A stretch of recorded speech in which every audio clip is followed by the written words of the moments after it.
J'ai quitté mes amours, j'ai quitté mes amis, sans nous désunir. J'ai quitté mon parcours, j'ai quitté aujourd'hui, je deviens souvenir. Je redeviens le vent, je fais voler l'oiseau, je fais chanter l'océan, invisible à nouveau. J'habiterai le printemps. Dorénavant, j'ai quitté mes labours, ma peau, mon sang. Je redeviens le vent. Ah la la la la la la la la la la la la la la la la. Je redeviens le vent. Je n'ai plus d'avenir. Je n'ai que tout mon temps, tel un premier désir, tel un soleil levant. Pour toi éperdument, ce ne fut qu'un court instant.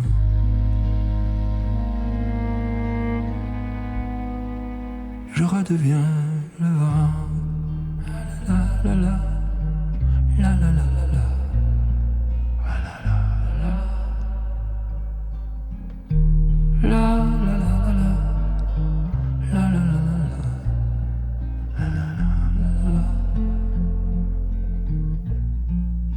Je redeviens le vent.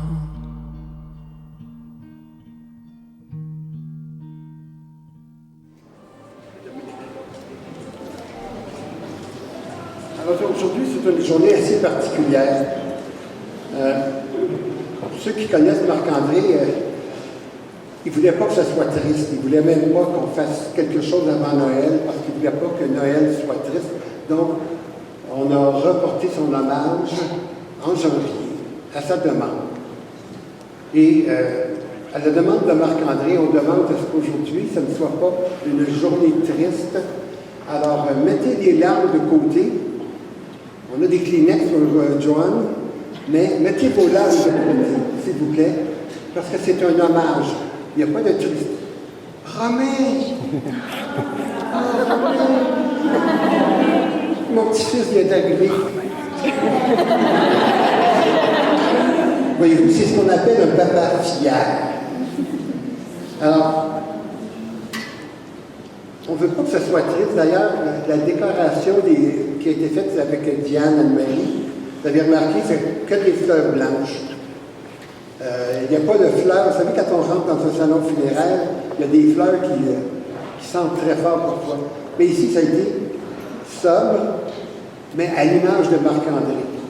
Marc-André, avant de nous quitter, il a fait ses adieux à ses cousins, cousines, oncles et tantes.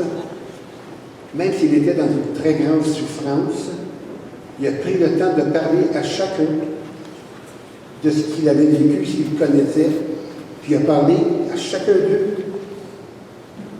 Il était tellement serein, calme, posé, ça me surprenait, parce que dans son état, moi je me connais, j'aurais pas pu résister à la douleur qu'il y avait. Alors moi je vous souhaite la bienvenue. Puis, à tous les matins, quand je me lève, j'embarque sur me pèse personne, et sur le mur devant moi, il y a une petite phrase. C'est marqué « Every day is a gift ». Chaque journée est un cadeau. Puis il faut prendre ça comme véritablement un cadeau, parce qu'on ne sait pas ce qu'il va y avoir demain. Personne ne le sait. On ne sera peut-être pas là demain. Alors il faut en profiter. On dit toujours, Diane et moi, il faut vivre aujourd'hui comme si c'était la dernière journée de notre vie. Vivre à 100 000 à l'heure, ayez du plaisir parce que le coffre-fort ne suit pas le corbillard. Ça, c'est pas de moi, c'est de mon beau-père André Guy qui disait toujours ça. Il y avait un message, moi j'avais mis tout le temps de comprendre, il faut vivre. Aujourd'hui, Marc-André est décédé à 47 ans. Moi, j'ai le même âge, mais à l'envers, j'ai 74. J'ai vécu tellement d'années de plus. Et c'est ça que, pour nous, c'était l'injustice totale. De devoir être là, puis de voir notre fils partir. Mais il est parti serein. Je suis pas sûr que moi, avec les problèmes de santé que j'ai, j'aurais pu terminer ma vie de la même façon que lui, puis de s'adresser à tous ceux qu'il a rencontrés, puis il a changé, d'ailleurs, la vie de certaines personnes. D'ailleurs, si on est ici aujourd'hui, dans l'ancienne chapelle du collège Saint-Sacrement, c'est parce que, premièrement, nos 3 enfants ont fait leur études ici, leur secondaire. Il est arrivé un incident à l'hôpital. Marc-André s'en allait pour... Non. Je vais plutôt demander à la personne à qui c'est arrivé de raconter cet événement-là, parce que c'est lui qui l'a vécu. Le directeur de l'école Saint-Sacrement, ici où nous sommes, fait du bénévolat auprès des personnes en phase terminale. C'est comme ça qu'il a rencontré Marc-André. Alors, je vais demander à M. Mailly, s'il vous plaît, de venir nous adresser quelques mots sur l'expérience que vous avez eue avec Marc-André. Bonjour tout le monde. Donc, je m'appelle Stéphane Mailly. Je suis directeur général du Collège Saint-Sacrement, mais je vais faire une petite histoire. Je vais essayer que ce soit assez court pour ne pas vous ennuyer trop. Mais l'an dernier, s'est passé des trucs dans ma vie. Puis j'ai beaucoup lu, je me suis beaucoup questionné, puis je me demandais qui j'étais comme personne. Puis je me suis dit qu'on m'a toujours défini comme un directeur d'école, comme le directeur du Collège Saint-Sacrement. Puis regardez, là, j'ai encore le réflexe. Bonjour, je m'appelle Stéphane Mailly, je suis le directeur du Collège Saint-Sacrement, mais je suis autre chose que ça. Je suis vraiment autre chose que ça. J'ai travaillé sur moi, j'ai lu, et ça m'a amené à faire du bénévolat aux soins palliatifs. Parce que j'ai lu qu'il fallait, pour recevoir dans la vie, pour recevoir de l'amour, pour recevoir toutes sortes de choses, il fallait donner. Il fallait apprendre à donner. Et j'ai décidé de faire ça. C'est quelque chose qui m'attirait depuis longtemps. Puis j'ai pris la décision d'avancer ça en juin dernier.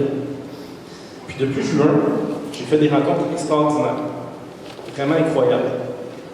Puis dernièrement, en décembre, j'ai rencontré quelqu'un de fantastique qui a changé effectivement ma vision de voir les choses. La première fois que j'ai rencontré Marc-André, il n'était pas aux soins palliatifs. Il était dans une autre unité de l'hôpital. Mais j'ai croisé Marc-André, il était sur une civière, dans le corridor. Je crois qu'il était avec sa maman. Et l'autre dame avec qui il était, c'était sa sœur. Et je voyais Marc-André sur sa civière, en train de sourire, puis il dégageait quelque chose. Cette personne-là dégageait quelque chose et je n'ai pas pu m'empêcher d'arrêter et de dire « Excusez, monsieur, je dois vous dire quelque chose. Vous êtes rayonnant, vous dégagez, vous transpirez le bonheur. » C'était incroyable. J'ai rarement vu ça. Et je me suis arrêté, puis je lui ai parlé, puis on a échangé un petit peu.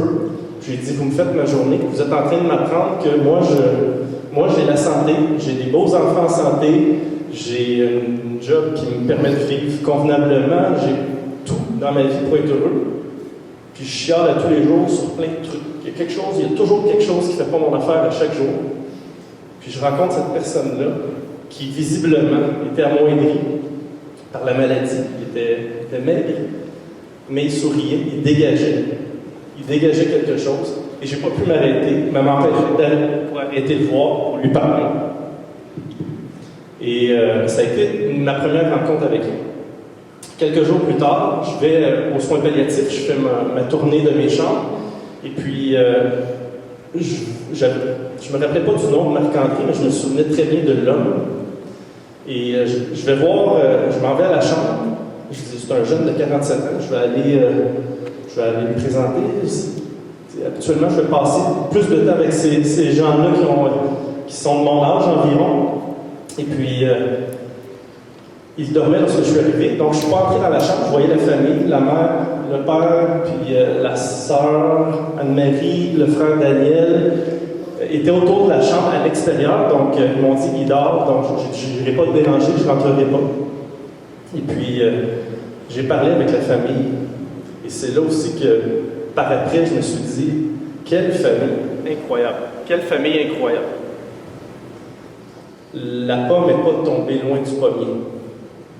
Quand tu rencontres Marc-André, puis tu vois la générosité, la bonté de cette personne-là, et que tu rencontres après ça les membres de la famille, les parents, tu comprends tout, là.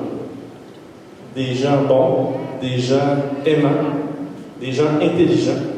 C'est ce que j'ai rencontré. J'ai rencontré ces gens-là, puis vous m'avez touché aussi. Marc-André m'a touché, mais vous m'avez touché. Énormément, vous m'avez apporté quelque chose. Et là, je rentre dans la chambre et je vois Marc-André. C'est l'homme que j'ai vu l'autre fois dans le corridor, puis il me parlait, il m'a dit « Bonjour Stéphane », il se rappelait de mon nom. J'ai dit « Mon Dieu, c'est incroyable cette personne-là ». Puis il s'est mis à me parler de moi, qui a parlé de moi durant la semaine, puis qu'il n'y avait que de bonnes choses à dire à mon sujet. On s'est rencontrés une fois. Donc, une personne qui m'a marqué, puis par après, je l'ai vu à quelques autres reprises. Chacune des rencontres, ça a été un moment incroyable, un moment formidable, autant avec Marc-André qu'avec sa famille. Les membres de la famille, vous êtes incroyables. Vous êtes vraiment incroyables. Alors, c'est mon petit témoignage pour dire que les gens de l'hôpital savaient que j'ai créé un lien avec Marc-André. Donc, au moment de son décès, moi, j'étais sur la route, je me souviens très bien, là, je m'en allais à Gatineau. Et une préposée aux bénéficiaires m'a appelé pour me dire « Stéphane, Marc-André est parti. » Ça n'arrive pas à tous les décès. J'en vois des décès, là, j'en vis des décès, mais j'en ai vu plus d'une centaine depuis que j'ai commencé mon bénévolat, mais c'est la première fois. Et tout simplement pour vous dire qu'il y a une connexion entre moi et lui, en si peu de temps, qui s'est créée. Je pensais à ça ce matin, que je me disais, c'est pas la longueur d'une relation qui en détermine sa qualité.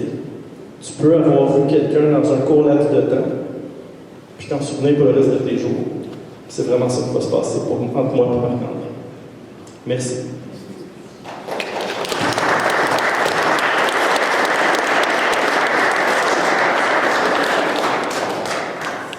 Merci beaucoup, Stéphane. Et comme Stéphane a fait ses études ici, au Collège Saint-Sacrement, comme nos trois enfants, il était à quelques années de différence, 2 années de différence, je crois,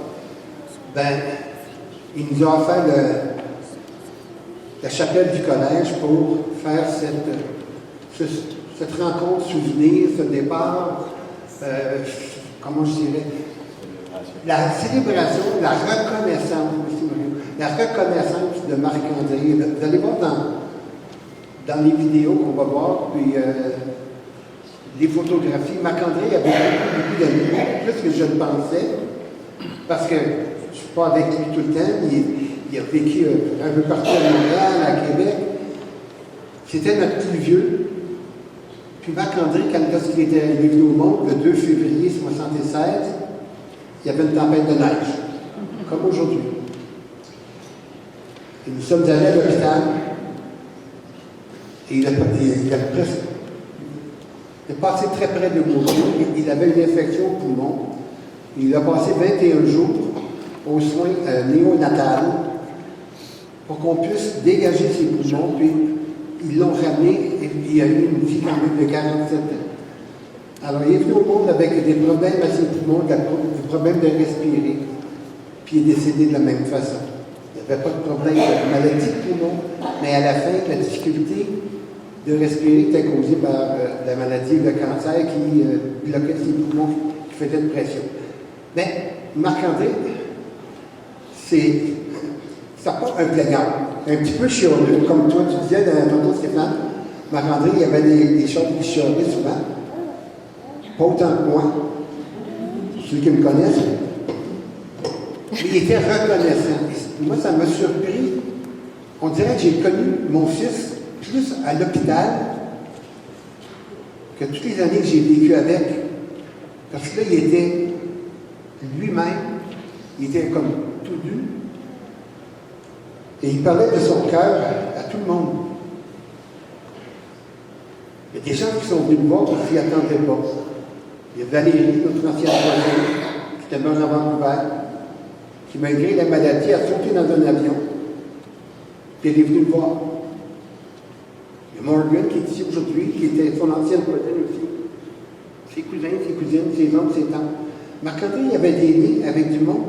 Il ne savait même pas. Il ne connaissait pas.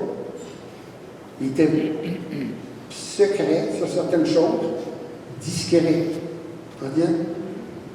On apprenait des choses par d'autres personnes que par lui.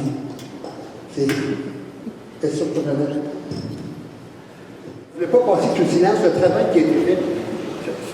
Ça n'aide de rien, mais la présentation des photographies, le choix des photographies, l'électronique.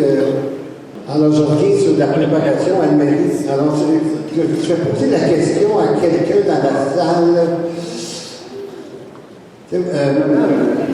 Vous, là, combien vous pensez qu'Anne-Marie a de photographies dans son cellulaire?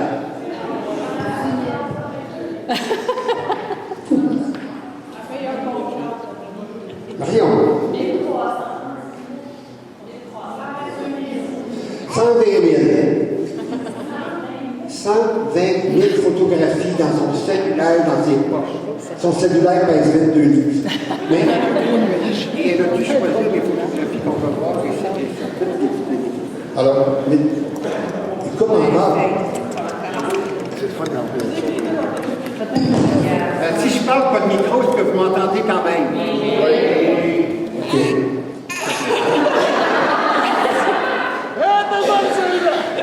Je vais souligner le travail qui a été fait ici. Il y a un fusil qui est ici, c'est Tammy Richard, sa jeune fille. Quel âge? 25. 25. Elle a fait un fusil de Marc-André basé sur la photographie qu'elle avait dans son téléphone.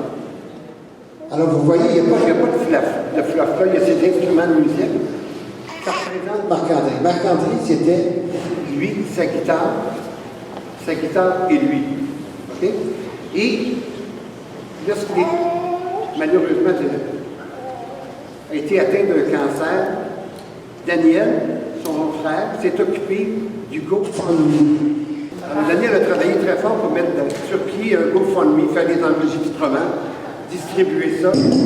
Et vous avez été très nombreux à participer et à répondre. Alors, on a essayé. Marc-André, il était allé pour des soins palliatifs, mais c'était trop tard. Son cancer était rendu sur son foie et, comme vous le savez, ça s'est mal terminé. Et les soins palliatifs qu'il a eus à l'hôpital, ça l'a soulagé. Alors, lorsqu'il était les derniers temps, Diane et moi, on était tout seuls avec lui lorsqu'il nous a quittés. Mais il nous a quittés en paix. Ça a été impressionnant. C'est pas la première fois que je voyais quelqu'un décédé, mais là, c'était mon fils. Ça m'a pris par le cœur. Et j'ai vu qu'il était plus fort que moi. Alors, Daniel, on a été très impressionnés par la tâche que tu as accomplie avec le GoFundMe. Tous ces gens qui ont participé. Beaucoup de gens étaient inconnus. Il y avait des donations, des dons signés anonymes. Qui sait, je ne sais pas, on les aime beaucoup, les autres également. Quand Valérie a décidé de sauter dans un avion pour venir passer une semaine avec Marc-André, on a été ébahis. Elle part de Vancouver, elle laisse ses 4 enfants, puis elle vient passer du temps avec Marc-André. J'ai dit, quel est le lien que Marc-André peut avoir avec des gens comme vous? Que les gens se déplacent pour lui. J'ai appris à connaître mon fils trop tard.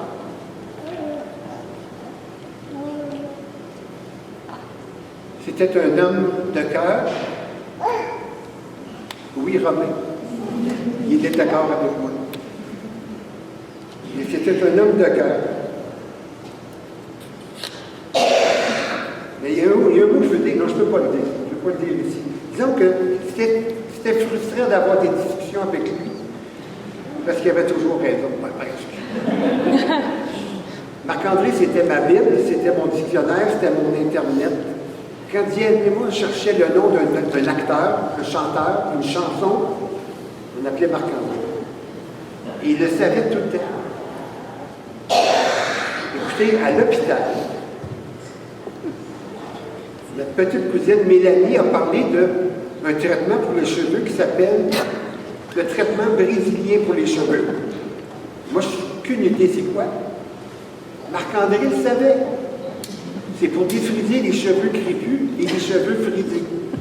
Et du côté des consomptions, côté de ma mère, les femmes ont des cheveux très, très, très frisés.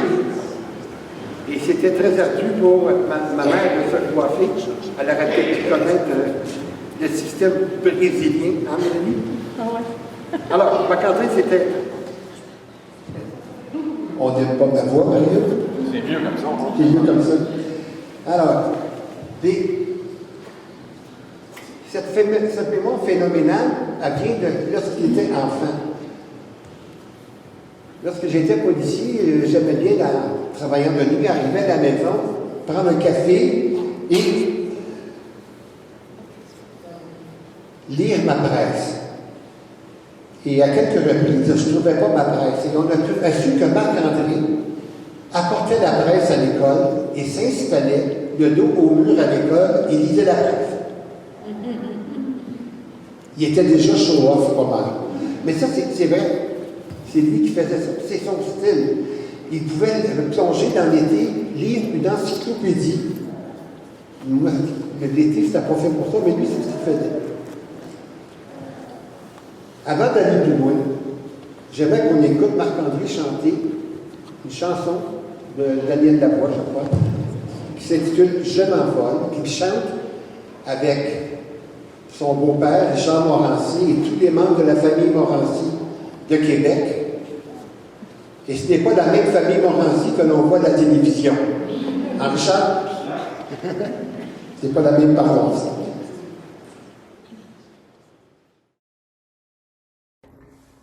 Salut Richard. Écoute, j'avais juste une petite question pour être sûr que j'avais pogné les accords corrects. Je suis pas sûr d'être capable d'y jouer en chantant, mais c'est juste pour être sûr que je pratique comme correct. Fait que tu me diras qu'est-ce que t'en penses. C'est pour le refrain en fait.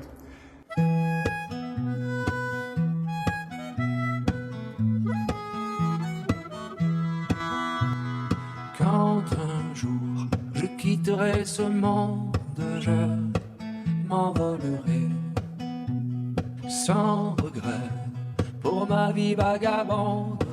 Je m'envolerai.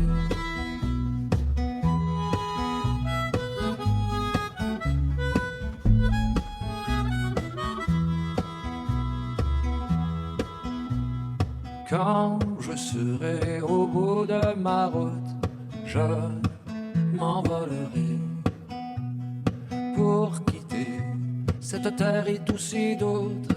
Je m'envolerai. Je m'envolerai vers le soleil. Je m'envolerai.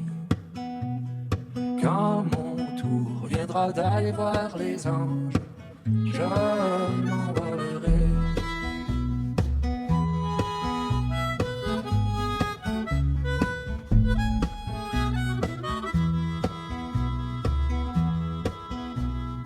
Enfin libéré de mes chaînes, je m'envolerai pour un monde où il n'y a pas de haine.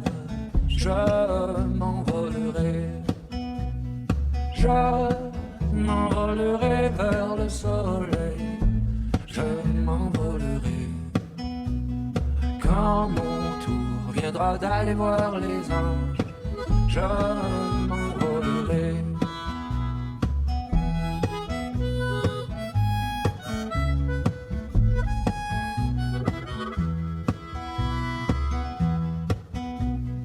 Encore quelques années de voyage et je m'envolerai. Encore quelques amours en partage et je m'envolerai. Je m'envolerai vers le soleil, je m'envolerai. Quand mon tour viendra d'aller voir les anges, je m'envolerai. Quand mon tour viendra d'aller voir les anges, je m'envolerai. Tu me diras si c'est ça. Puis on s'en reparle tantôt.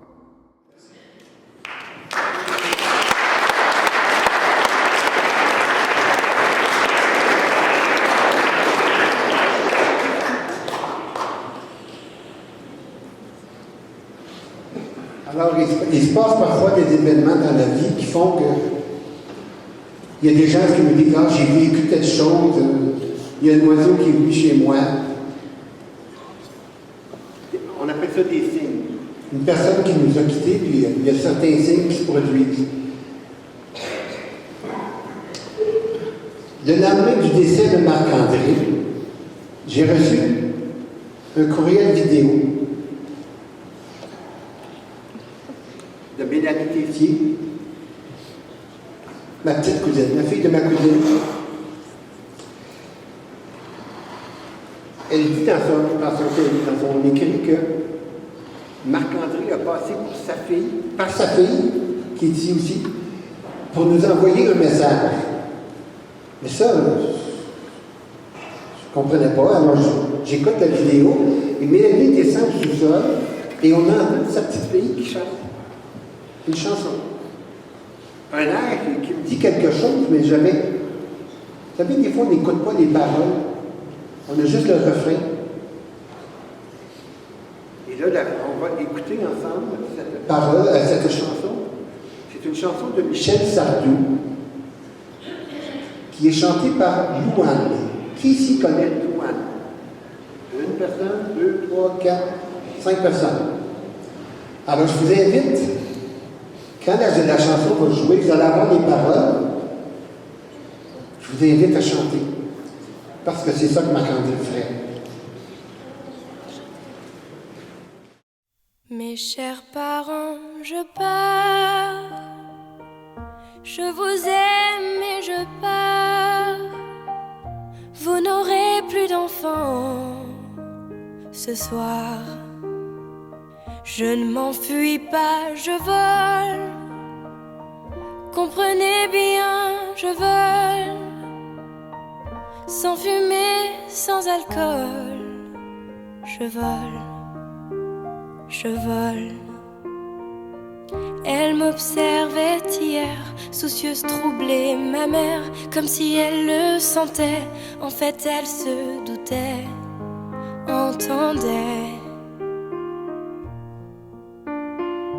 J'ai dit que j'étais bien, tout à fait l'air serein. Elle a fait comme de rien, et mon père démuni a souri. Ne pas se retourner, s'éloigner un peu plus. Il y a gare, une autre gare, et enfin l'Atlantique. Mes chers parents, je pars. Je vous aime et je pars. Vous n'aurez plus d'enfants ce soir. Je ne m'enfuis pas, je vole. Comprenez bien, je vole. Sans fumée, sans alcool. Je vole, je vole. Je me demande sur ma route si mes parents se doutent que mes larmes ont coulé, mes promesses et l'envie d'avancer. Seulement croire en ma vie, tout ce qui m'est promis. Pourquoi, où et comment, dans ce train qui s'éloigne chaque instant. C'est bizarre cette cage qui me bloque la poitrine. Je ne peux plus respirer, ça m'empêche de chanter. Mes chers parents, je pars. Je vous aime, mais je pars. Vous n'aurez plus d'enfants ce soir. Je ne m'enfuis pas, je vole. Comprenez bien, je vole. Sans fumée, sans alcool. Je vole, je vole. La la la la la la. La la la la la la. La la la la la la. Je vole, je vole.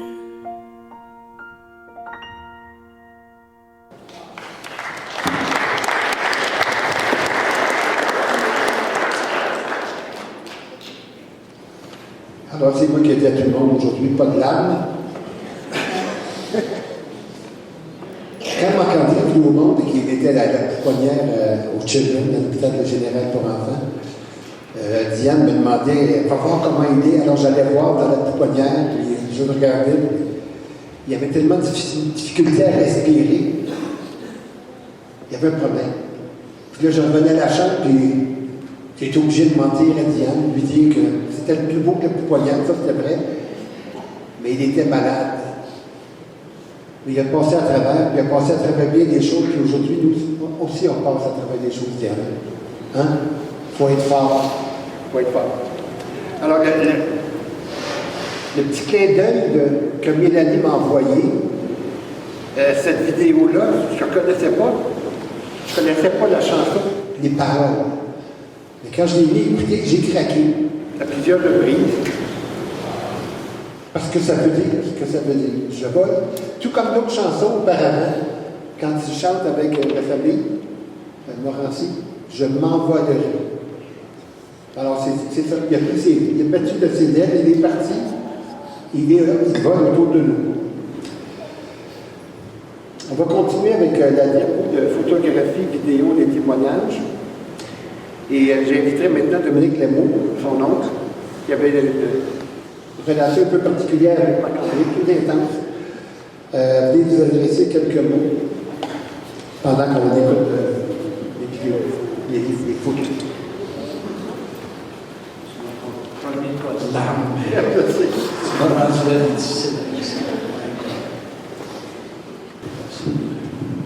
Est-ce qu'on m'entend? Oui. Bonjour tout le monde. Marc-André, pour moi, cette personne, parce que j'ai très spécial.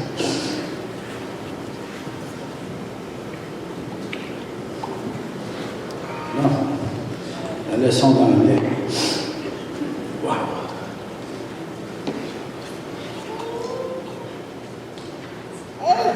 Today we gather to celebrate the life of Marc-André, a remarkable soul whose light touched us all.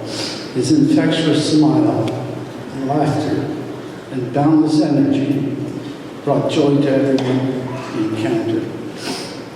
From the moment he entered our lives, his presence was a gift, and his absence leaves an irreplaceable void. Yes, Marc-André no longer walks this world.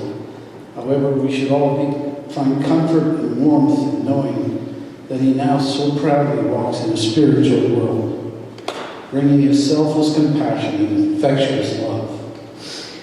Jimmy.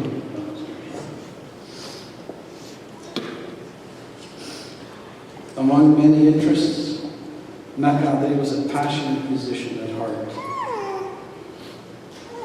Through music, he found a great friend and comforting voice, which defined his artistic side.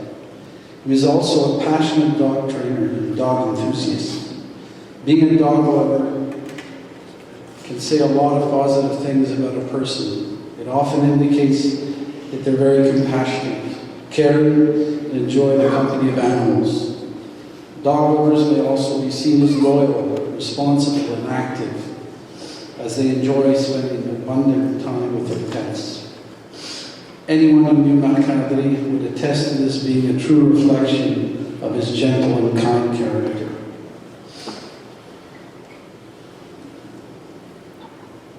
Whether it was playing music, researching diverse topics, riding his motorcycle, spending time with family, or simply sharing his dreams, he approached life with contagious enthusiasm and inspired us all. His curiosity knew no bounds. and he embraced each day with a sense of wonder and optimism that remains an enduring memory. Curiosity was his greatest friend. And when Mac was in a room and you had the privilege of sharing a space with him, you undoubtedly knew you would leave the room having learned something interesting about him, his love of life, or of one of the many relevant and meaningful topics about which he was well versed. This was even true as a young boy when he taught me about the galaxy and the wondering stars. Yes, from his father's teaching, he became fascinated by the universe at a very young age. He was a passionate learner, great communicator, loving, caring, sweet. Never had a bad word to say about anybody, and loved by all who knew him. All you had to do was listen, and I can tell you I was a great fan. Yet as knowledgeable as he was also a great listener, with a keen ear. He learned early on from his grandfather that we all have 2 ears and 1 mouth, so we can listen twice as much as we speak. He was a consummate learner. Mac was an enthusiastic student who excelled so brilliantly, driven by his insatiable curiosity, passion for learning, and vast knowledge on an array of diverse topics. Mac understood the concept that words are singularly the most powerful force available to humanity. I remember us having discussed this at a family gathering. He remarked as follows: "Uncle, we can choose to use this force constructively with words of encouragement or destructively using words of despair." He said, "Words have energy and power, with the ability to help, to heal, to hinder, to hurt, to harm, to humiliate, and to humble." Mark always erred on the side of providing constructive advice through kindness and encouragement. He was a gifted and animated communicator, and I can hear him saying with a sweet, tender voice, "Thanks, Uncle, thanks." I remember once strumming my guitar with Mark as I was accompanying him while he was playing his, and suddenly I missed a chord which rang out of tune. Mac remarked, "Uncle, I like that chord. It has a unique twang. You should use it more often." Mark, as usual, shying away from negative critique, as if whatever happened spontaneously was meant to happen, and we just roll with the punches. He always looked at the bright side of things and how to turn something negative into a positive.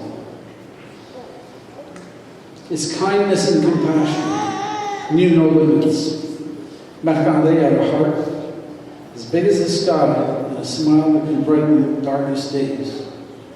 He had a remarkable ability to connect with others, making friends wherever he went. His empathy and understanding touched the lives of many, leaving a lasting imprint on our hearts. I once read an insightful article years ago about selfless people and their 6 inspiring traits. They are universal friends.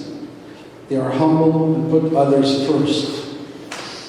They are unselfish givers. They always consider how their actions will affect others. They rarely monopolize conversations by discussing their troubles. They love to serve. I think we can all agree that Marc-André was blessed with all of these traits and more, and lived them day in and day out. If we could all emulate these endearing qualities, the world would surely be a better place. His 11 days in the hospital were not always easy for us, as we watched him progressively get weaker. But we always look forward to every visit. We look forward to every visit spent together, which started with Marc-André's unforgettable greetings. His smile and his expression of love were truly heartwarming. While we felt that the regular visits would help him cope with the pain and an inevitable outcome, we soon realized that in fact, Marc-André was helping us cope with the sadness. In his final days, he knew he didn't have much time. And his biggest worry was not how bad the pain was going to get, or how much time was left, or where he was going. He wasn't afraid of leaving us, but his biggest worry and regret was how much sadness he would leave behind for his family to deal with. This is what defined Marc. That he genuinely cared so much about others than himself or his well-being.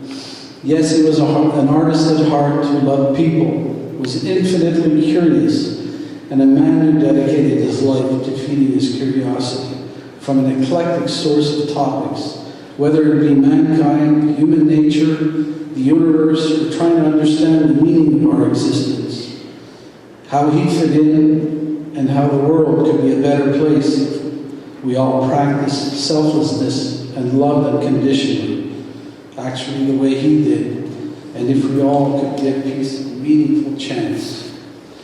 I think Marc-André was one of the smartest men I've ever heard.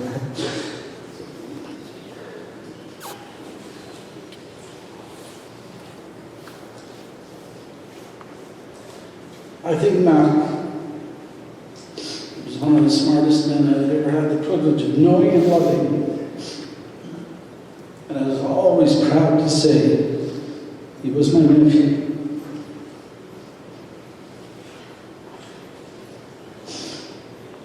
I remember the last night we all gathered around him in the hospital. As his time was fleeting, he exuded the aura of a divine leader, blessing us all and bidding us all farewell. And as we were leaving the room that evening, I will never forget how he sealed his love for us all, gifting us with a precious treasure of hope, love, friendship, and caring about family, friends, and humanity. He was the most selfless person I knew. He never boasted about his endeavors or accomplishments, but when friends and family shared their stories, he would always weigh in with his comments and observations and make the story sound even more amazing. While our hearts ache with his absence, we find solace in the beautiful moments we all shared with him. His legacy lives on in the memories we hold dear, in the lessons he taught us about compassion, love, friendship, courage, and resilience. Marc-André, you were taken from us too soon, but your spirit will forever live on in our hearts. We will honor your memory by carrying forward the love and joy you brought into our lives. You will be dearly missed and surely never forgotten. May God bless you. Your loving Uncle Bill.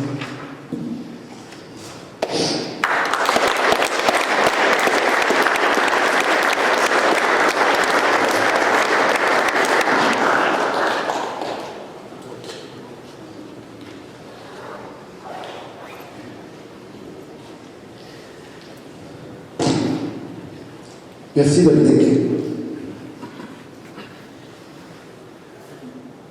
Il y a une partie que Dominique ne vous a pas contée.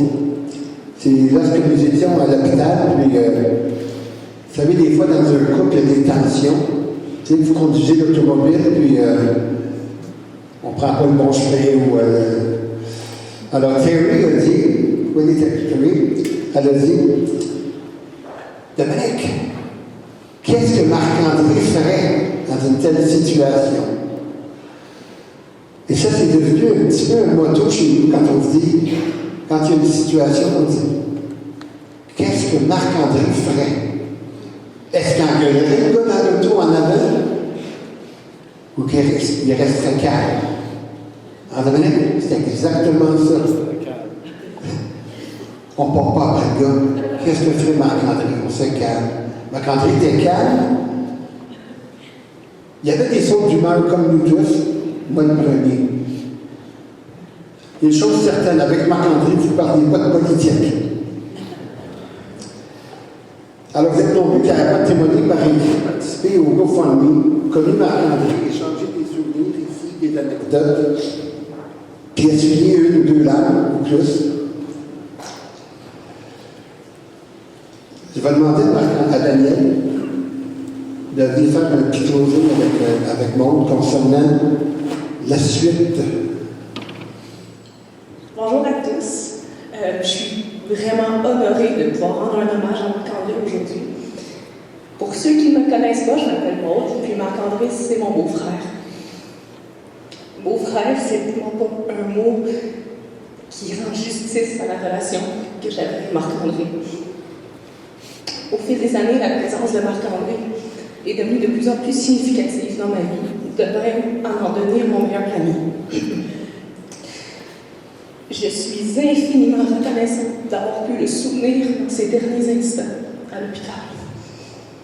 En plus, Marc-André, c'est l'oncle de mon fils. Mon fils a 2 oncles, puis malheureusement, il en a perdu un des 2. L'absence de Marc-André dans le reste de la vie de mon fils, c'est un deuxième deuil que moi et Daniel on vit. Il y avait énormément d'histoires, de connaissances, comme Dominique vient de dire, puis d'amour à rigoler. On sait que Marc-André va vivre à jamais dans l'histoire que moi et Daniel on va raconter à nos enfants. Surtout dans ma vie, Marc-André, il est là dans ma vie pour une raison. C'est le frère de Daniel. Beaucoup réfèrent à eux autres comme étant les frères. Il n'y a même pas de nom. C'est 1 plus 1 égale 1. Je ne sais pas si vous connaissez l'expression « être la troisième roue ». C'était pas mal moi, ça. Je peux écouter leurs histoires pendant des heures. Puis vous saviez que ça dure des heures quand les deux étaient ensemble. Étant la copine de Daniel, vous pouvez imaginer que Marc et moi, on a sauté beaucoup d'étapes dans la relation de belle-sœur et de mon frère. Quand j'ai finalement rencontré Marc-André, j'avais une très grande connaissance de c'était qui et de sa vie. Il va sans dire que lui aussi savait beaucoup trop de détails sur moi, mais je n'avais pas voulu qu'il sache tout de suite. Dans toutes les histoires que Daniel me racontait, ça aurait dû être comme dans un film avec un avertissement. Peu contenir Marc-André. 90% de l'histoire que Daniel me raconte, c'est aussi les aventures de Marc-André. Honnêtement, j'avais tellement l'impression de connaître que j'avais hâte de rencontrer et de mettre un visage sur la légende. La relation que j'ai pu avoir avec Marc-André et Daniel a été une des plus belles relations de ma vie. Pendant toutes les années, les 8 dernières années que j'ai connu Marc-André, on a partagé des moments importants dans nos vies respectives, mais aussi des moments totalement utiles. On s'est appelé pour absolument rien se dire. On a discuté de tout, de rien, du passé, de connaissances, de théories de conspiration, évidemment, d'objectifs futurs, de peur, puis à la fin, énormément de spiritualité. Marc-André avait une grande écoute, de l'intérêt envers ceux qu'il rencontrait et beaucoup à partager avec les autres. C'est pas étonnant que tout le monde aimait Marc-André quand il le rencontrait.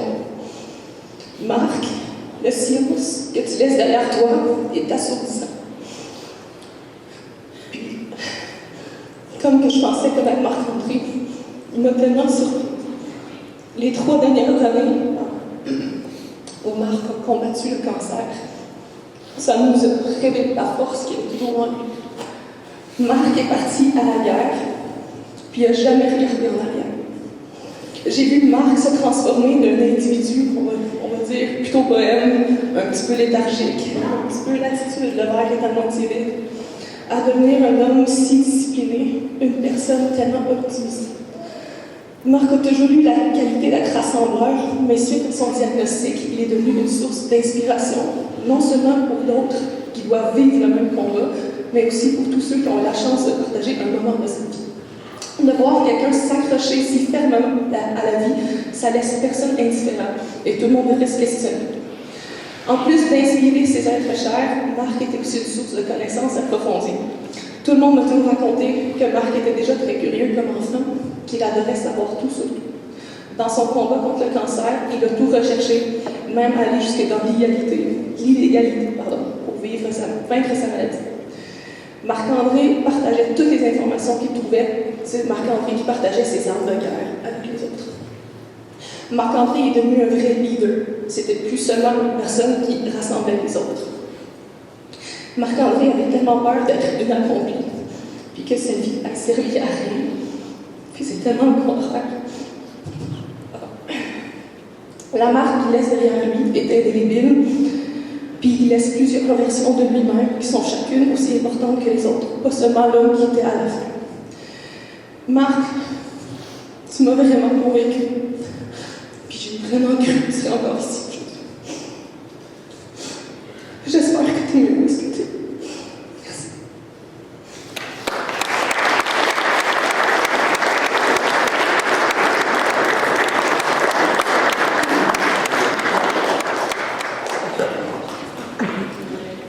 Alors, on va demander à Caroline Planté de venir faire son morceau de musique. Alors, Caroline, c'est une amie du secondaire à Marc-André, une très bonne amie. Et même s'ils ne sont pas restés en contact, Marc a créé des liens indélébiles. Alors, elle va nous jouer un morceau de... Excusez-moi.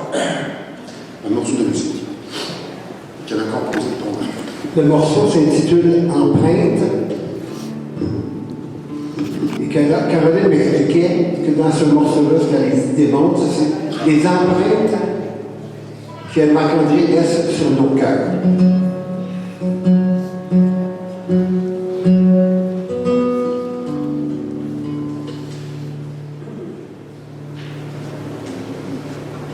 Je suis contente d'être ici pour Marc-André, pour sa famille. Marc-André, on a étudié ici à l'école Saint-Sacrement ensemble, de secondaire 1 à 5. C'était aussi un très bon ami de mon frère Jumeau, qui malheureusement pas eu aujourd'hui parce qu'il est malade.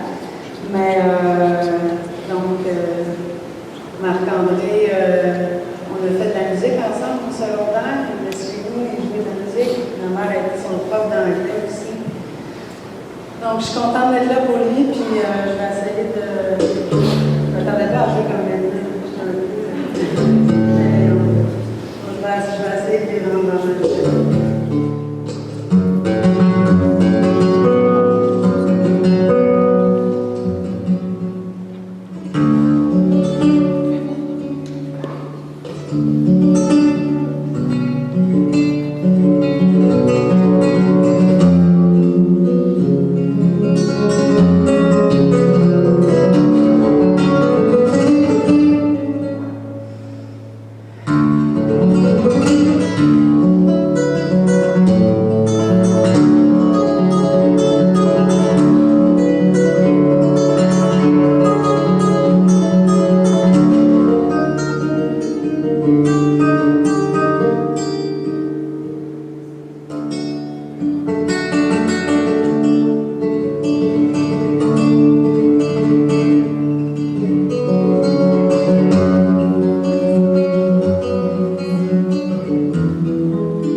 Alors, nous allons entendre maintenant Marc-André qui joue la guitare, René, qui vient là.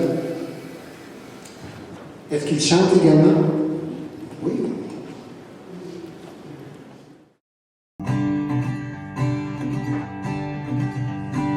Tell me now, tell me now, tell me now why you love hate me.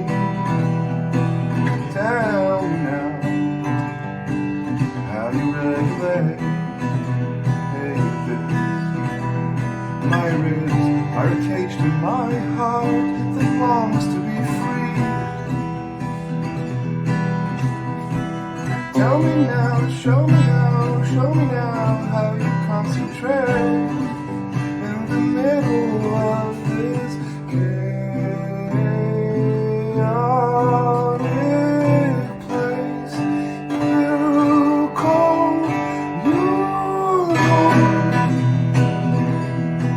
so regulate the fear we alleviate. How we feel this pain. You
of your thin mind all night, and you will go to make a nose with a vision of a gentle coast, and the sun to maybe dissipate shadows of the mess you made.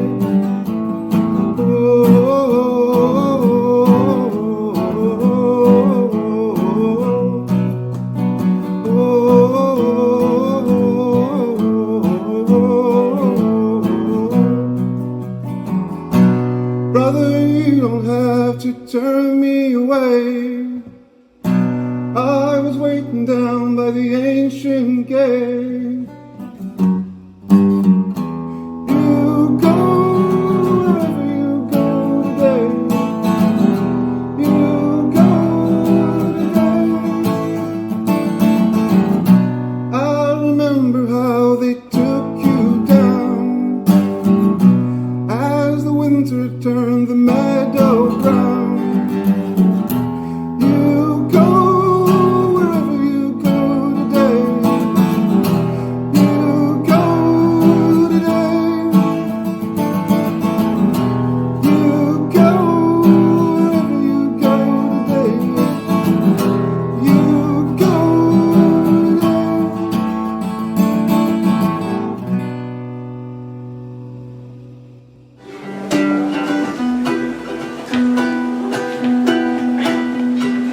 Tell me now, tell me now, tell me now why you love and hate me. Tell me now how you levitate, dear. My ribs are a cage to my heart that beats to be free. Tell me now, show me now how you concentrate.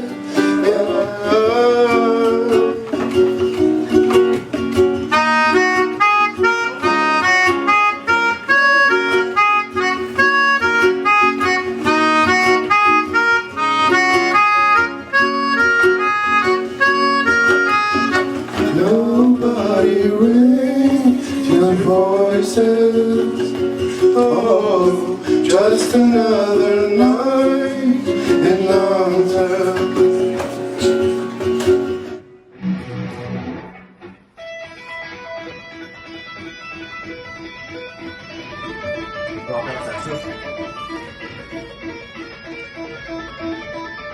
On dirait que t'es tout nu.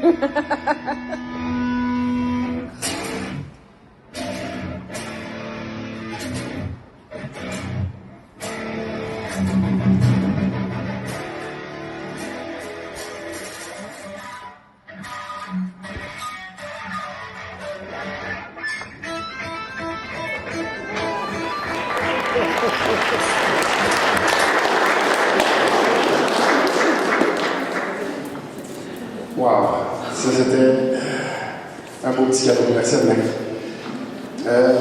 Je prends le temps de remercier tout le monde qui est venu aujourd'hui. Bien sûr, la tempête, la distance. On a du monde de Québec, on a du monde de Sherbrooke.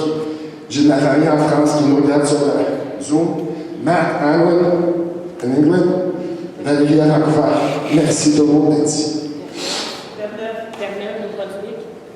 Tout le monde, la famille Internet New Brunswick. Merci Marie, j'ai oublié du monde. On va faire un petit exercice tout le monde. Fermez vos yeux. Pensez au plus beau moment avec Marc-André.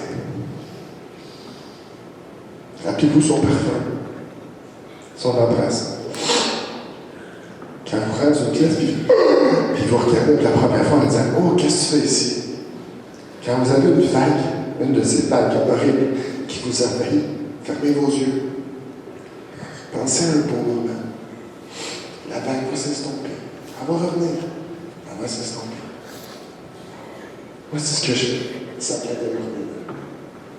Alors, beaucoup d'entre vous me connaissent par association à Marc-André. On est connus comme les frères, les barbus, les Sativa Brothers. Répète-la, c'est de Marc-André, c'est mon grand frère. C'est mon seul et mon premier frère. Et j'ai vécu avec lui toutes les premières fois. Premier mauvais coup. Pour les jeunes ici, on peut dire les choses autrement. Premier paradis artificiel. Mon premier voyage en Europe seul, c'était avec Marc-André. Mon premier show de punk rock au Métropolis. Mon frère m'a apporté. J'étais tellement petit cul, il me tenait avec son bras quand on allait danser dans le foule pour pas qu'on se sépare. Il m'a appris comment prendre le métro la première fois. Je lui ai appris à faire le moto. Ça, c'est une des seules choses que je lui ai appris. Et aujourd'hui, il m'apprend une chose très importante. À 45 ans, je suis très chanceux de vivre seulement 45 ans. Je perds mon premier gros morceau. Mon frère. Mon grand frère. Mais je remercie la vie. Parce qu'il n'est pas mort soudainement. On a eu la chance de le voir se transformer, de le voir se battre. On s'est même battu avec lui. Ma mère, mon père, ma soeur, ils l'ont tellement aidé financièrement pour combattre. Vous savez pas à quel point ça coûte cher. Vous, je veux dire, le corps, c'est le cancer. Ça coûte cher en argent, en sentiments, en moments. Puis je te remercie, Marc, de me donner ce premier gros morceau de partie. Je suis fier de le partager avec toi. Et quelqu'un qui a dit une fois, vos parents partent trop tôt dans votre vie. Votre époux, votre épouse arrive un peu tard. Mais vos frères et vos sœurs sont avec vous du début, jusqu'à la fin. Mais j'ai été là pour la fin de mon grand frère. Et je suis très honoré d'avoir été là. Et je voulais remercier encore une fois ma famille exceptionnelle pour tout ce qu'ils ont pu faire. Je veux vous rappeler une chose, Marc-André, c'était pas un divan, c'était un homme avec plein de qualités et plein de défauts, on n'est pas loin de les énumérer, les défauts, on les connaît. Je voulais juste qu'on se rappelle que c'était un homme et non un divan. Et sur la dernière chose que je veux dire, c'est que Marc-André, dans la fin de sa vie, il a trouvé Jésus. Puis il n'a pas cité des psaumes, il n'a pas essayé de convertir personne. Il a découvert le message de Jésus. Puis il m'a toujours dit à la fin, n'aie pas peur de dire son nom. Puis Marc-André a essayé d'émuler un peu le message que Jésus avait. Alors c'est la seule chose religieuse ici à part. La chapelle, c'est la petite chapelle en avant. C'est un petit cadeau juste pour que vous sachiez que Marc-André est parti en paix. Il est parti serein. Puis il est parti quand il savait qu'on était en paix. Il est parti avant le temps des fêtes, parce qu'il ne voulait pas vous faire subir ça. Et il a demandé que ce soit fait quelques temps après, pour que ce soit moins triste. Alors, on va finir ça sur une note très, très, très heureuse. Certains d'entre vous ont vu cette vidéo-là. On a eu des victoires, on a eu des échecs. C'est notre première victoire. Ma mère Marc-André en émission du cancer pour la première fois. Alors, quand tu es prête, Mario? Tout le monde. Alors, je vais vous inviter tout le monde à émuler. Alors, les filles, tout le monde qui veut, on va faire le spaghetti dance.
chaque jour est important. C'est peut-être le dernier. Profitez-en. Vivez. Ayez du fun. La gang de foot et d'appel, c'est nous autres. Puis c'est comme ça tout le temps. Fait que, ayez du plaisir. Puis comme dirait Dominique, qu'est-ce que Marc-André aurait fait? Merci tout le monde. Merci.